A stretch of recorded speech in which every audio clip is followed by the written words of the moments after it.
Happy Tuesday, but supposed to be Monday, everybody. And I'm even going to reverse that because I'm not a fan of supposed to. It then comes from a place of judgment. But I do usually get these videos out on Mondays for my bi-weekly Monday newsletter. And as I'm sitting in the gym, getting my leg workout and not particularly loving it, but doing it anyway, I thought to myself, oh yeah, yesterday was your newsletter that you didn't put out. So here I am. Hi guys. Thank you for tuning in for this unexpected Tuesday edition of my newsletter.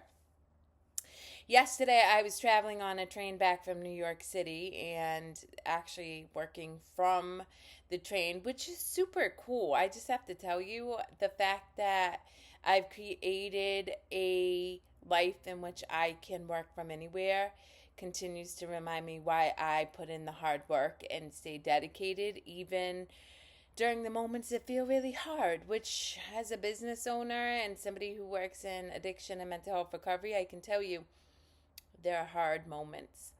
But what I want to talk to you guys today about is tuning out the noise and what can happen when we forget to tune out the noise.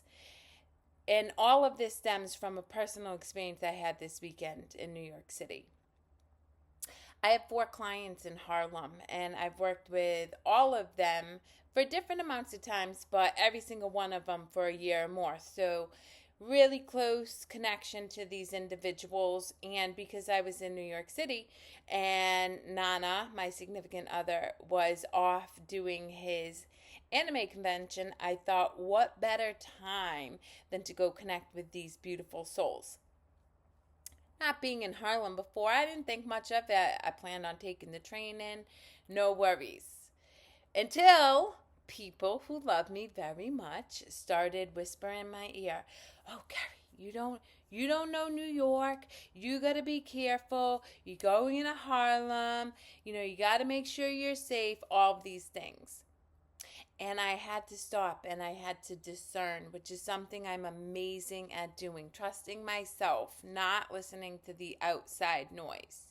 And I got quiet and I knew without hesitation, 1, I had nothing to fear, and 2, I would be guided along the way. I would have no problem finding my destinations, making it to where I was excited to go, and getting to connect with people who I've worked with for so long and I wanted to hug.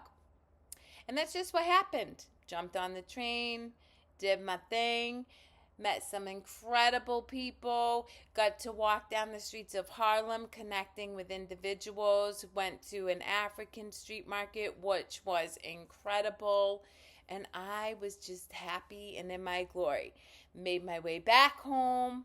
Everything was beautiful because I trusted my intuition and I always nurture myself. I stop and I listen and I really honor where my body is, right?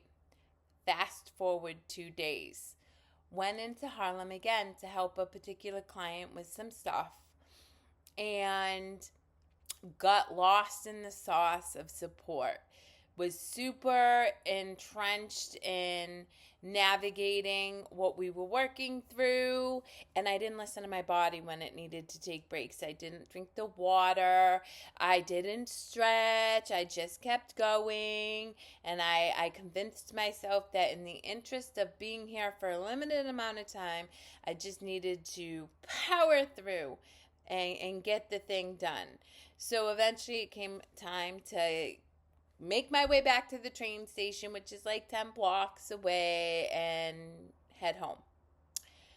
But my energy was depleted, guys. I hadn't listened to myself, and so my ability to discern, my ability to listen and to just kind of know, it's like a guide, your internal guide, I was not tapped into. And so homegirl got lost on the streets of Harlem on Sunday night. And I was like, oh, dang. Okay. And I took it as a lesson, right? I really did. It wasn't that I was hard on myself. I was like, well, I'm be Ubering back into Times Square because I have no idea where I am. And so I did. And in the process, I had a beautiful conversation with a Nigerian man about his family and life, and the ride was beautiful. But as I got home to the hotel, I had a really hard time regulating my emotions. I was just emotional, right? I had an amazing day, connected with people I wanted to connect with, was able to show up and serve in a really profound and meaningful way. Why am I emotional? Well, the reality is I didn't stop to honor myself. I didn't take part in the practices that I know are in my highest good so that I can maintain peace while working with people who may struggle to get there sometimes. And so I had to stop and ask myself, what is it I'm meant to learn? And it's this, it's that I lose the ability to really be guided in a place, from a place of peace, from a place of empowerment, from a place of love, when I don't take moments to nurture myself. And when I'm depleted, what happens is outside noise starts to filter in, and I start to take on other people's fears. Oh, you're lost in Harlem. Oh, you shouldn't be doing that. Oh, whatever the case is, we all hear different stories based on the people who love us and have really good intentions but are coming from their own fears, or just your own internal chatter, right? I've been combating and doing this work for many years, but the reality is I have internal chatter that has been embedded in my psyche since I was born. And so when I'm not at my best, when I haven't nurtured and cared for myself, when I am depleted, I am less aware of that cycle, and I can spiral into fear. And that's what happened. That's why I got lost. And I know unequivocally, had I nurtured myself throughout the day, I would have been better equipped to navigate the streets of Harlem. I wouldn't have thought twice about where I needed to go, but because I wasn't 100%, I didn't do that. So, the lesson that I'm really hoping to impart, or at least get you to consider, is this. First, have you cultivated self-trust in yourself? Can you say you trust yourself implicitly outside of anybody's external ideology, thoughts, beliefs, ways that they think that you should be or how you should act, or what needs to happen for you to be successful, to be safe, to be cared for? Do you trust yourself? And if you don't, it's okay. Just asking yourself the question and being aware has so much impact, because then you can start to make tiny, tiny shifts so that you can learn to trust yourself. And then if the answer is, yeah, I trust myself, are you able to listen to your internal voice when you're being called to nurture yourself, when you're being called to take a break from that project that is your passion but has depleted your energy, that you need to reset, regroup, recharge? Do you have the ability to recognize when to ask for help, when to say, "Up, I'm lost in Harlem. I need you to call me an Uber because I ain't making it back to the train station"? Do you trust yourself enough to try new things, knowing that you'll land okay? And if you do you try new things? Because the reality is, guys, when you trust yourself, heading into Harlem, heading into Brooklyn, heading into wherever to support, to serve, isn't a big deal, because you know you're guided and you are safe along the way. You have the ability to make choices that will always keep you in a place of love and peace and safety.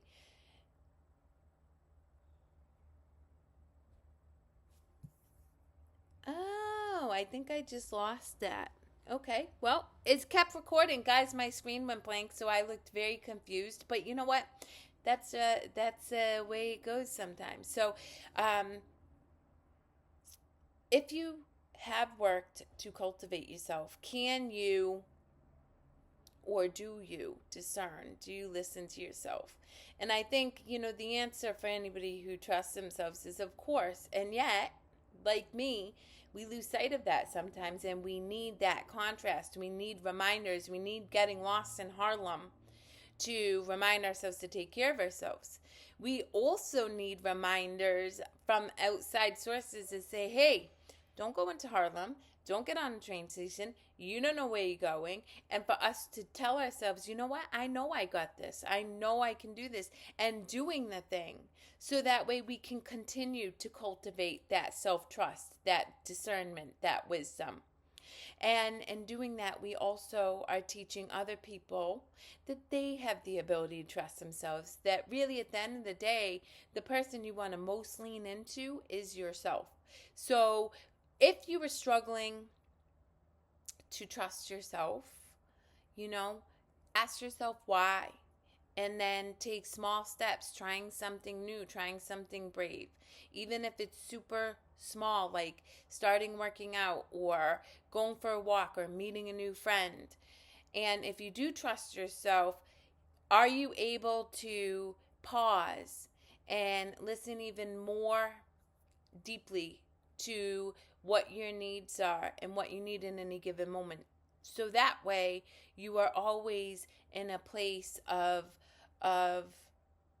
knowing, of peace, of love. Yeah. That's where I strive to be at all times. And hey, I'm human. So sometimes it works, sometimes it doesn't.